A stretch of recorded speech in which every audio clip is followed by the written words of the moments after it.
En Radio Marca Femenino Singular, con Natalia Freire.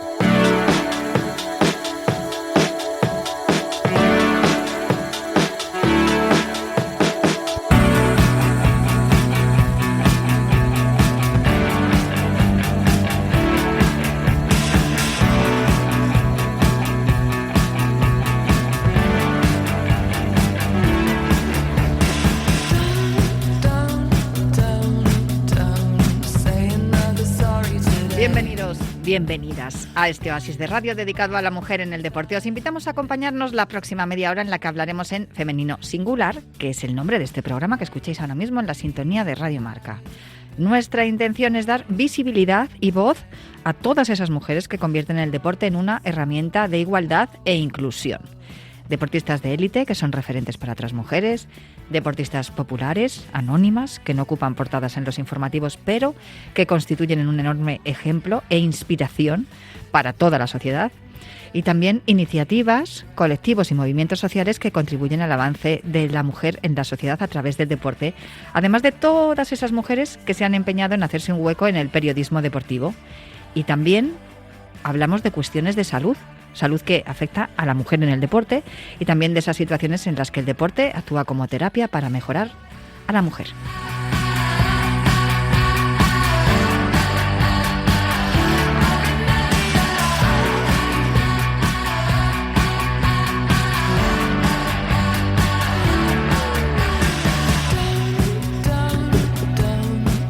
Os recuerdo que podéis encontrar todos nuestros programas en todas las plataformas de audio y en la web de marca.com. Y también os recuerdo que tenemos una cuenta de Instagram que se llama Femenino Singular, todo junto, _Radio Marca, todo junto. Femenino Singular, _Radio Marca. Y ahí podéis encontrar enlaces, información de todos los programas que estamos emitiendo en la temporada, a los eventos a los que acudimos, las cosas que van publicando nuestras colaboradoras, en fin, todo lo que tiene que ver con el universo femenino singular aquí en Radio Marca. A los mandos técnicos, afortunada de mí, tengo a Víctor Palmeiro al otro lado del cristal, que ya está sonriendo y haciendo que todo suene a la perfección. Y hoy además tenemos un programa muy interesante, así que arrancamos ya.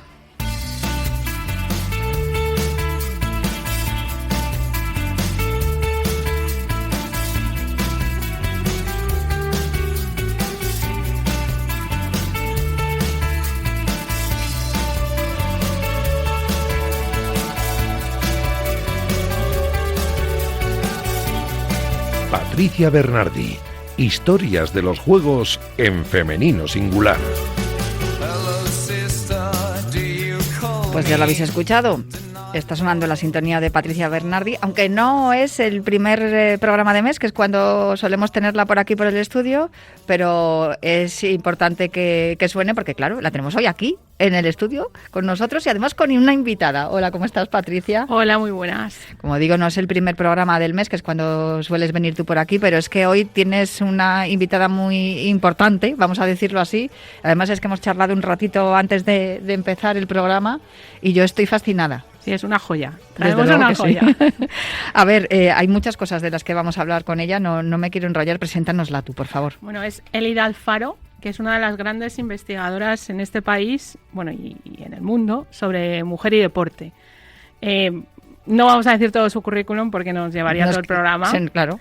Pero, bueno, básicamente diremos que se dedica, que es la directora del seminario Mujer y Deporte del INEF, que además ella fue la primera y hasta ahora única directora del INEF.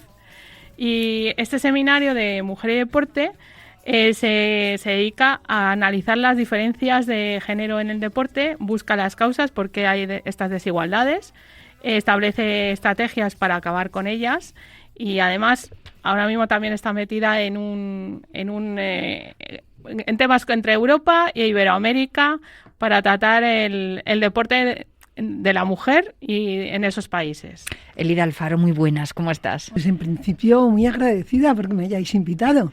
Siempre es importante, conocer cosas acerca de las mujeres y el deporte. Nos has traído deberes, además, porque nos has no, traído... deberes no. Bueno, información. Es una forma de decirlo porque a mí me gusta estudiar. Entonces, fenomenal. De hecho, una profesora que tuve yo hace mucho tiempo me dijo que yo era la eterna estudiante, que siempre quería aprender más y quería saber más. Por eso me dedico al periodismo. Qué suerte. Porque así puedo hacer preguntas y aprender más cosas.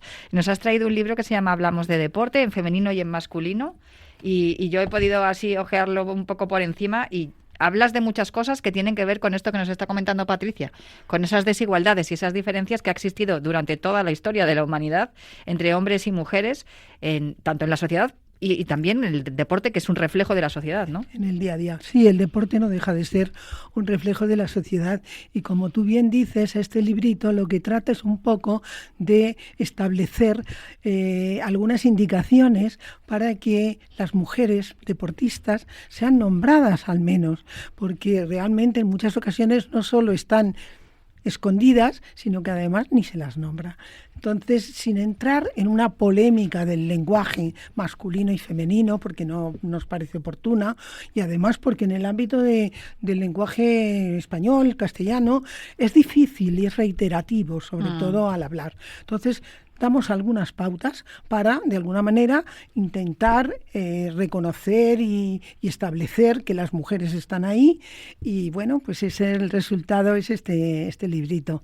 Hablamos de deporte, es como se llama. ¿Dónde podemos encontrarlo? Porque veo que es edición del Consejo Superior de Deportes. Sí, es producto de un acuerdo entre el Consejo Superior de Deportes y el Instituto de la Mujer.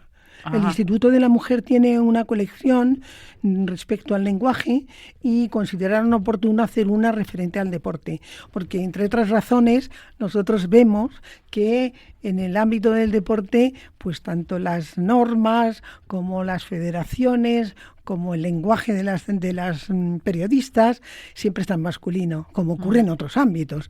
Y entonces consideramos que había que tener algunas consideraciones y algunas indicaciones para que eso no siga ocurriendo. Pues, por lo menos ponerlo de manifiesto. Pues reitero lo dicho, me lo voy a estudiar, porque seguro que me va a venir fenomenal, ¿verdad que sí? Porque seguro que alguna vez metemos la pata. No, seguramente que vamos... Es que es difícil. Es muy complicado porque creo yo que es uno de los problemas que hemos evolucionado muy poco tiempo. Sí. Es difícil porque realmente hablamos mediante automatismos. Y claro, no pasan por lo racional. Entonces, pues claro, cuesta.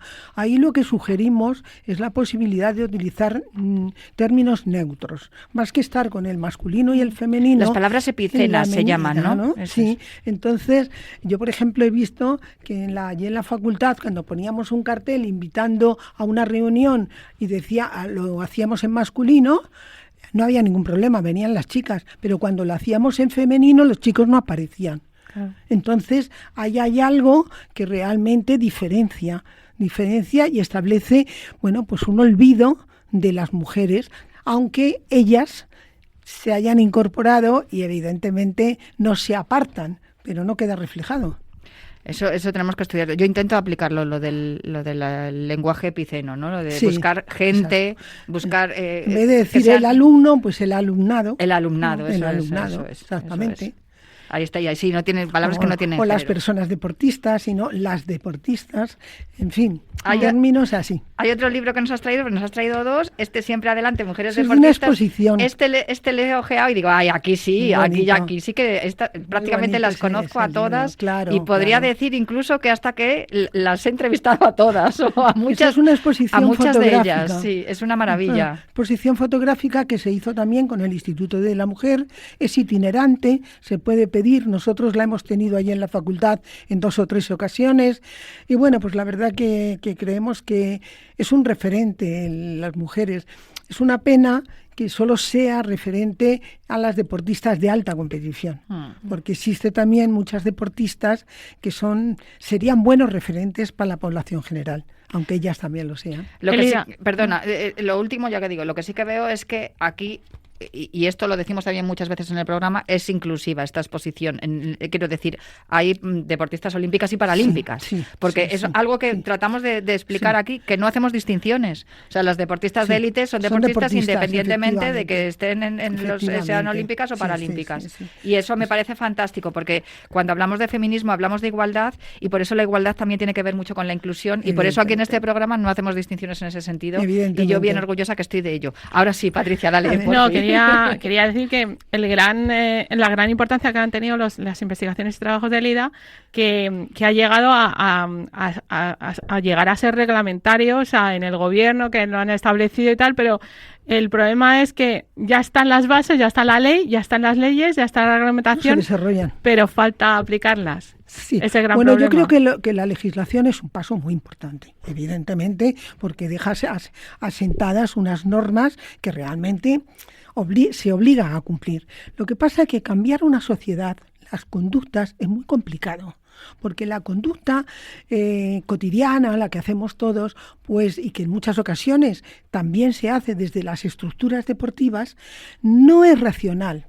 Es, digamos, aprendida, es mecanismos que hemos aprendido y muchas veces casi no nos damos cuenta de que se están produciendo. Entonces yo creo que la legislación es muy importante, pero también tenemos que educar. Y educar, eso es más complicado. Pero da la sensación, escuchándote, que la sociedad va más rápida que la ley. No. A ver, la sociedad va más rápida que la ley, pero la ley se necesita para amparar si las conductas no se ajustan exactamente. Ajá. ¿Entiendes? Es decir, que ambas cosas son importantes. Nosotros decimos que entre lo legal y lo real hay una cierta separación, un cierto abismo, porque lo legal está muy bien, pero no siempre se aplica lo legal, incluso desde estructuras con compromiso deportivo, como son las federaciones, como son pues las consejerías de deporte de las comunidades autónomas, en fin, todos aquellos organismos o organizaciones que de alguna manera se ocupan de estructurar, organizar el deporte, y no siempre tienen una visión de las mujeres, inclusiva de las mujeres. A nivel educativo del deporte, hace poco te oí decir que ha bajado el número de estudiantes en el INEF de chicas.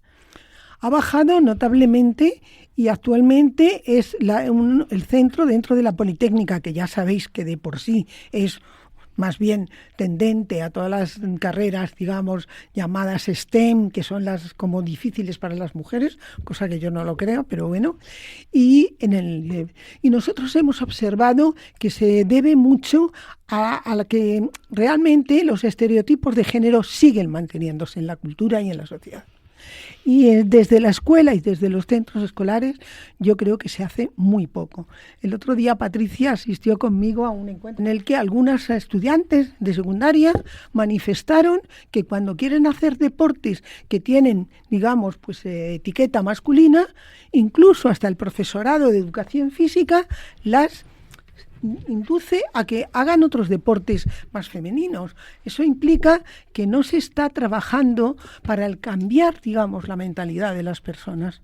Sí, chicas de 16 años que hablaban como cuando yo era pequeña, digo, pero todas estas cosas siguen, estos estereotipos de que hablaban de fútbol, pero tú sabes de fútbol, les decían los chicos y tal, o sea, como... No me lo puedo creer, sí, de verdad, porque fíjate que hace unos minutos te he dicho que hemos avanzado más rápido de lo que se esperaba, ¿no?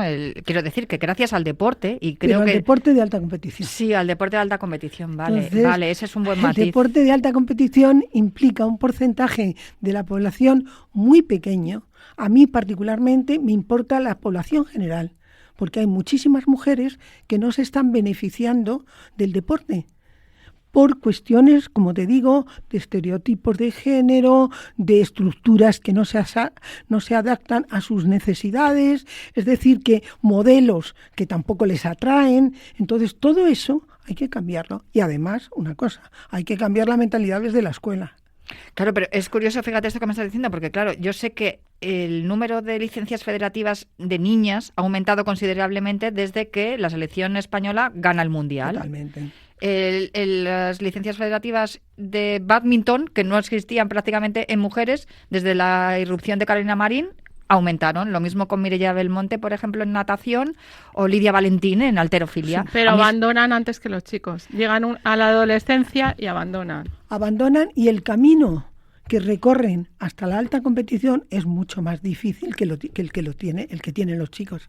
De esto sabes tú mucho, porque para eso has sido profesora de uno de mis ídolos, y desde aquí le mando un saludo a Alberto García Bataller. Sí. Le conocí a través de Samantha Chocrón, y creo que ha influido en mí considerablemente y en la manera de tratarme también como mujer y como deportista o practicante de deporte, en este caso popular.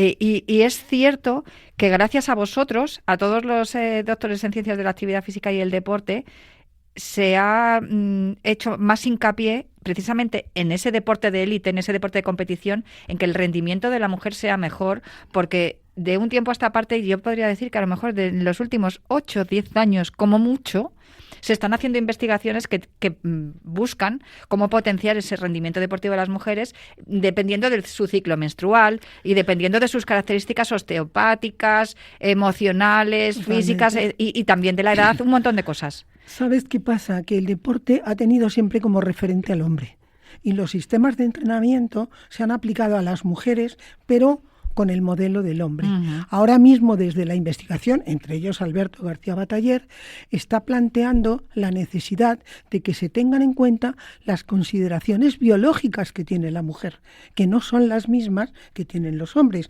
entre otras, pues los periodos menstruales que, digamos, alteran la biología de las mujeres. Incluso Alberto García Bataller tiene algunos estudios en los que apuntan que hay más lesiones en esas etapas. Entonces, todo eso se está estudiando y se está aplicando, pero de manera relativamente reciente. Pero es que, digamos que estamos viendo la punta del iceberg, hay muchísimo más atrás, más abajo. Y luego hay otro tipo de estudiantes de doctores en ciencias de la actividad física y del deporte, se me viene a la memoria Natalia Romero, que es atleta, es atleta de competición, y ella también está haciendo ahora mismo muchos estudios a nivel población general. Empezó con atletas que eran de competición, y ahora está ampliando ese estudio a la población general, también sobre los daños del suelo pélvico y cómo evitarlos, cómo entrenar para que no ocurra eso. Y a mí me parece esto fascinante en el sentido de que estamos dando pasos muy grandes en muy poco tiempo. Sí. Pero no sé si, como tú bien decías al principio, eso, no lo sé, lo sé. La sociedad no lo está, por lo que me estáis contando, no lo está incorporando, eso es. No lo está incorporando porque yo creo que todavía faltan estructuras de apoyo. ¿Y en qué consisten esas estructuras? Porque yo creo que tú trabajas en la construcción, ¿no?, de esas estructuras precisamente. Bueno, nosotras lo que hacemos es que a través de la investigación hacemos propuestas a los estamentos, al Consejo Superior de Deportes, al Comité Olímpico, de necesidades que existen y de por qué existen esas necesidades, porque realmente si sabes las causas puedes dar soluciones, si no las sabes no se pueden dar soluciones. Entonces, a mí me parece que el deporte de alta competición ha hecho avanzar bastante el deporte. Por eso, porque se está viendo que las mujeres y los hombres no son iguales exactamente, y por tanto la aplicación no. Pero ¿qué ocurre? Que todavía, daros cuenta que hay muchos más entrenadores que entrenadoras. El porcentaje de entrenadoras todavía está en torno al 22%, algo así. Entonces, ¿qué ocurre? Que la mentalidad sigue siendo muy masculina. Incluso en el ámbito escolar, como vimos el otro día, la mentalidad y el modelo que se establece sigue siendo muy masculino. A mí me comentaba una profesora amiga, digo, ¿pero por qué seguís haciendo otras actividades fundamentalmente masculinas? Dice, porque los chicos dan mucha lata y si no, no hay manera de aguantarles. Entonces, hay que cambiar ahí toda esa mentalidad. ¿Me puedes poner un ejemplo de qué tipo de actividades hacían que eran más masculinas? Pues no sé, por ejemplo, actividades, la danza y actividades de expresión corporal son un ejercicio físico estupendo. Sí, y eso no se incorpora a los chicos. El patinaje, por ejemplo, actividades que las chicas pues les gustaría hacer, el voleibol, pero sin embargo se tiende ¿a qué? Al fútbol, baloncesto, tenis, pelota y punto. Pelota y punto. También es verdad que tampoco hay mucho tiempo en los colegios para la educación física. Date cuenta que son 2 horas semanales. Bueno, la Comunidad de Madrid ha aumentado a 3 horas, pero yo cuando era pequeña hacía 3 horas de educación física a la semana. de clase, más luego los entrenamientos. Eso es bastante difícil hoy en día. Yo veo a mis sobrinos que hacen menos deporte que hacía yo cuando era pequeña. Yo estudié, creo que es un error. Estudié en los años 55, 60 y algo. Imagínate. Y creo que es un error. Yo, de hecho, lo he dicho muchas veces en el programa y lo saben los profesores de mis hijos. Para mí es tan importante la asignatura de educación física como matemáticas. Pero no es así en general, cara a los padres. Los padres consideran mucho más importante, porque es que nuestra cultura da mucha más importancia a lo intelectual, a lo cognitivo, que a lo físico. Lo físico en nuestra cultura es secundario. Nos damos cuenta que tenemos dedos cuando tenemos una herida en un dedo. Uh-huh. Previamente no nos hemos percatado que tenemos dedos. Es decir, que no conocemos nuestro cuerpo. Ni lo conocemos ni lo valoramos. Ni lo conocemos ni lo valoramos. Entonces, la educación física escolar debe fomentar hábitos, debe fomentar y además debe proporcionar modelos de actividad a lo largo de toda la vida. O sea, el hábito, por un lado, de acercarte al deporte y por otro, tener recursos para poder hacer deporte. Fíjate, estábamos hablando de Natalia Romero, claro, me has dicho que hacías 3 horas de educación física más luego los entrenamientos. Claro, tú has sido deportista. Yo he sido deportista, pero bueno, yo te estoy hablando de los años 57, 58, 60. Aquí en Madrid, en un instituto. O sea, no era un colegio privado. Pero da la sensación de que solo los que han hecho deporte de competición o se han dedicado en alguna parte de su existencia al deporte son los que lo valoráis. El resto de la población... Lo valoramos y lo hemos incorporado a nuestra conducta como hábito, que para mí es lo fundamental. O sea, el que tú tengas hábito de hacer ejercicio físico te lleva a hacerlo. Y buscar tiempo, porque muchas veces cuando hemos hecho algún estudio entre mujeres y tal, les preguntas por qué no hacen deporte. No, es que no tengo tiempo. Y yo me muero de la risa porque es que en la piscina de mi casa en el verano hay señoras que se bajan a las 3 de la tarde y se suben a las 10 de la noche y no se han metido en el agua. No se han metido en el agua. ¿Por qué? Porque no tienen hábito. Porque claro, se corre el rímel, se estropea el peinado y todo eso, la gente que ha hecho deporte es secundario. Luego no tienen o no saben nadar o no tienen seguridad cara a los demás, en fin, que hay una serie de circunstancias que al final se reducen a no tengo tiempo, pero esa no es la realidad. Por eso nosotros queremos estudiar realmente cuáles son los problemas. Es evidente cuál es el problema, que no se incorpora desde pequeños el deporte, que hay que incorporarlo como un hábito, como el comer o el dormir. Y porque es salud, y porque fundamentalmente, aparte de educación, es salud. Referente al deporte, pero también a la educación, también hay que decir que el IDA ha conseguido que la asignatura de deporte y género entrara en los estudios de la INEF. Sí, pero te voy a contar una historia también. Con la reducción que se produjo de los años de estudio por el tema de la incorporación a Europa, pues se ha eliminado. Se ha eliminado y se ha dejado como, voluntaria, como optativa. Se ha eliminado cuando nosotros conseguimos incorporarla en el plan de estudios del año 96. O sea, y ahora solamente se hace para aquellos alumnos que quieran. Luego, que quieran especializarse en esa parte. No hay especialización. No hay especialización en esa parte. Hay en un máster hay algunas sesiones, pero no hay especialización. Pero no solo ocurre en mi centro, ocurre en otros centros. Pero ¿y esa asignatura en qué consistía? Porque no... Esa asignatura en dar formación referente a qué pasa con las mujeres y todo esto que estamos hablando aquí. Analizar qué razones existen para que las mujeres no hagan deporte y qué consecuencias tiene.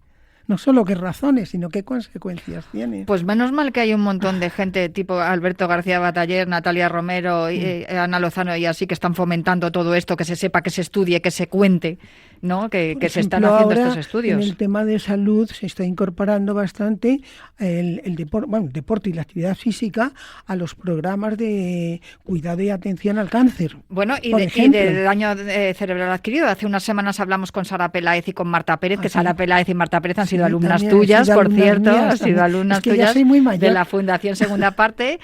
Bueno, eres mayor, pero no estás mayor, pero estás estupendísima. Bueno, o sea, de estaré verdad que estupendísima, pero bueno, no, ya da sé. gusto verte. Cuando Ya sé. nos has dicho que tenías, ¿lo podemos decir? Sí, sí, que tenías 81 81 años, he dicho, no doy crédito, o sea, más de La 65 verdad que no sí. te echaba. Me encuentro bien. Y pensaba que incluso que estarías a punto de jubilarte, o sea... No, ya hace tiempo. No, ya lo estoy viendo, pero es verdad que en Pero has Fundación... dado 100.000 vueltas. Pero en sigo Fun- haciendo cosas, ¿eh? Pero ¿a que sigues eso haciendo también es deporte? muy Pues en importante, Fundación sí. Segunda Parte sigo nos- haciendo deporte Claro. y sigo haciendo actividad, digamos, de estudio del deporte.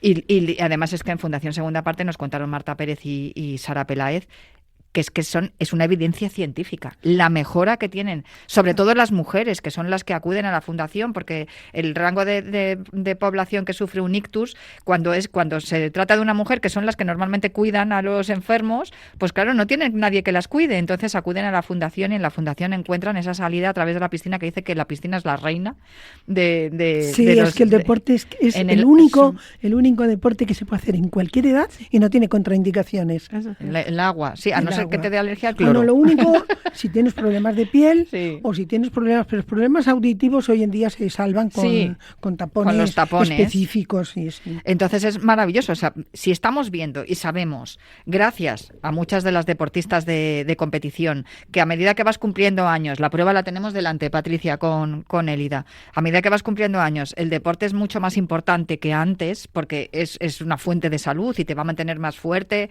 te va a mantener más firme, te va a mantener con las defensas más altas, pues porque no lo incorporamos desde pequeños. O sea, el pensamiento que yo tengo de que la educación física es tan importante como las matemáticas, porque no se incorpora a la legislación, si es una evidencia científica. Está incorporado como asignatura. Está incorporado como asignatura. Lo que pasa es que desde mi punto de vista y el de otros estudiosos de la actividad física y el deporte, no tiene suficiente, digamos, frecuencia ni tampoco contenido como para poder estar o sea, para adquirir lo que he dicho antes. Por un lado, digamos, la familiarización con el deporte y por otro, recursos de movimiento que te permitan también a ti hacer deporte. Porque mira, yo por ejemplo, si no voy al gimnasio, yo en mi casa puedo hacer deporte, porque tengo muchísimo bagaje, digamos, de ejercicio, que estoy en mi cocina y a lo mejor estoy haciendo así con la pierna, ¿me entiendes? Claro, para eso tienes que tener primero algunos conocimientos y segundo una familiarización, que a mí no me importa estar levantando una pierna o, ¿sabes? Has dicho antes, Patricia, que eres la única directora, la única mujer que ha habido del INEF. ¿Eso por qué ocurre y por qué es tan difícil encontrar en los cargos directivos y en los cargos también técnicos a mujeres? Pues mira, Que luego en clase hay mujeres, ¿no? Aunque haya bajado el ¿Habéis número. visto yo creo que hay mujeres evolución tan preparadas o más que los hombres, pero por lo menos tan. El problema es la actitud. La mujer necesita muchas más seguridades y muchos más apoyos del contexto para poderse decidir a un puesto. Porque está mucho más mirada con lupa cualquier cosa de la que hace. Yo al final me decidí porque pensé, vamos a ver, si yo tengo la misma formación que mis compañeros, si tengo las mismas posibilidades, ¿por qué no me voy a presentar? Pero claro, perdona. En los estudios que habéis hecho también tratáis el número de mujeres líderes de federaciones. Ahora mismo en las federaciones españolas, de 65 federaciones, hay una mujer. Hemos bajado. Hemos bajado porque había 3. Solamente pero nos queda Elisa Aguilar en entonces, baloncesto. En el INEF, pues, desde el año 67 que se creó el INEF, la única mujer que ha habido soy yo. Y ahora mismo hay elecciones y son 2 hombres. Uh-huh. Pues esto... Y además te voy a contar otra anécdota, que es cuando me presenté, las votaciones eran chico o chica. ¿Cómo? Como te estoy contando. Chico o chica, porque se presentaba un profesor, José Manuel Ballesteros, que también lo conoceréis porque es un entrenador de atletismo muy conocido, y yo. Y las votaciones entre los alumnos era chico o chica. Bueno, ganó la chica. Salí chica, Ah, pero bueno. bueno, también un poco porque, bueno, me apoyaría más gente, pero vamos. Desde luego, Elida Alfaro, es que nos queda un minuto. Vamos a tener que llamarte otro día. De verdad que es que es un placer escucharte y además es que nos han quedado un montón de preguntas por hacer. Muchísimos estudios que ha hecho de todo en todas las etapas del deporte y todos sus aspectos. Hemos hecho un estudio que yo creo que es bastante interesante para esto que estamos apuntando, que es conocer cuáles son los condicionantes que tienen las mujeres para acceder a los puestos de organización en el deporte. Eso es un estudio relativamente reciente y nosotros siempre vamos a los porqués. Porque realmente si tú quieres establecer estrategias resolutivas, tienes que conocer los porqués. No decir, es que hay pocas, pero ¿por qué hay pocas? Pues quedas emplazada para la próxima temporada, que te tendrás que volver a venir por aquí Anda, para que queráis. nos cuentes esos porqués. ¿Te parece bien? Encantada, encantada. Elida Muchísimas gracias. Alfaro, un placer escucharte, de verdad. Una de las mayores expertas en mujer y deporte. La hemos tenido hoy aquí, la suerte de tenerla aquí en Femenino Singular, gracias a Patricia Bernardi. Muchísimas gracias, Patri, por traerla. A ella por habernos mostrado su sabiduría. Bueno, yo por agradeceros que me deis la oportunidad de salir al aire, como le llamáis vosotros, Sí. me parece.